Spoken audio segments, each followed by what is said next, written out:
വിശുദ്ധ കുരിശിന്റെ അടയാളത്താൽ ഞങ്ങളുടെ ശത്രുക്കളിൽ നിന്നും ഞങ്ങളെ രക്ഷിക്കണമേ. ഞങ്ങളുടെ തമ്പുരാനെ, പിതാവിന്റെയും പുത്രന്റെയും പരിശുദ്ധാത്മാവിന്റെയും നാമത്തിൽ ആമേൻ.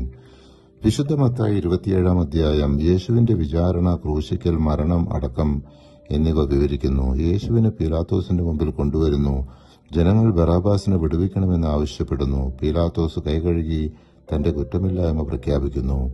യേശുവിനെ പരിഹസിക്കുകയും മുൾക്കിരീടം ചൂടിക്കുകയും ക്രൂശിക്കാനായി കൊണ്ടുപോവുകയും ചെയ്യുന്നു. ഗാഗുൽത്തായിൽ യേശു ക്രൂശിക്കപ്പെടുന്നു, 2 കള്ളന്മാരോടൊപ്പം. ഏകദേശം 9-ാം മണിക്കൂറായപ്പോൾ യേശു ഉച്ചത്തിൽ നിലവിളിച്ചു, ഏലി ഏലി ലാമാ സബക്താനി, അതായത് എന്റെ ദൈവമേ, എന്റെ ദൈവമേ, എന്തുകൊണ്ട് നീ എന്നെ ഉപേക്ഷിച്ചു. 27-ാം അധ്യായം 46-ാം തിരുവചനം. യേശു മരിക്കുമ്പോൾ ദേവാലയത്തിലെ തിരശ്ശീല കീറിപ്പോകുന്നു. ശക്തമായ ഭൂകമ്പം.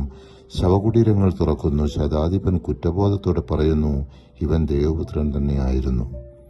അരിമത്യക്കാരനായ ജോസഫ് യേശുവിന്റെ ശരീരം വാങ്ങി ശവകുടീരത്തിൽ അടക്കം ചെയ്യുന്നു. പുരോഹിതന്മാർ കാവൽക്കാരെ ശവകുടീരത്തിന് മുന്നിൽ നിയോഗിക്കുന്നു. വിശുദ്ധ മത്തായി അവസാന അധ്യായത്തിൽ യേശുവിന്റെ ഉയർത്തെഴുന്നേൽപ്പും മഹാദൌത്യവും വിവരിക്കുന്നു.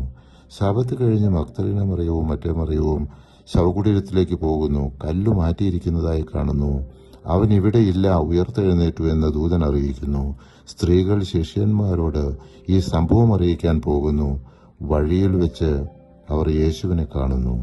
പുരോഹിതന്മാർ കാവൽക്കാർക്ക് പണം കൊടുത്ത് യേശുവിന്റെ ശിഷ്യന്മാർ രാത്രിയിൽ വന്ന് ശരീരം കൊണ്ടുപോയി എന്ന വ്യാജ വാർത്ത പ്രചരിപ്പിക്കുന്നു. ഗലീലയിൽ യേശു ശിഷ്യന്മാരെ കാണുന്നു. യേശു അവരെ സമീപിച്ച് അരുളി ചെയ്തു, സ്വർഗത്തിലും ഭൂമിയിലുമുള്ള എല്ലാ അധികാരവും എനിക്ക് നൽകപ്പെട്ടിരിക്കുന്നു. 28-ാം അധ്യായം 18-ാം തിരുവചനം. യേശു അവരെ ഒരു മഹാദൌത്യം അറിയിക്കുന്നു. ആകയാൽ നിങ്ങൾ പോയി എല്ലാ ജനതകളെയും ശിഷ്യപ്പെടുത്തുവിൻ. പിതാവിന്റെയും പുത്രന്റെയും പരിശുദ്ധാത്മാവിന്റെയും നാമത്തിൽ അവർക്ക് ജ്ഞാനസ്നാനം നൽകുവിൻ. ഞാൻ നിങ്ങളോട് കൽപ്പിച്ചവയെല്ലാം അനുസരിക്കാൻ അവരെ പഠിപ്പിക്കുവിൻ. യുഗാന്തം വരെ എന്നും ഞാൻ നിങ്ങളോടുകൂടെ ഉണ്ടായിരിക്കും. 28-ാം അധ്യായം 19-ഉം 20-ഉം തിരുവചനങ്ങൾ. മത്തായി ശ്ലീഹായുടെ സുവിശേഷം ഇവിടെ പൂർണ്ണമാകുന്നു.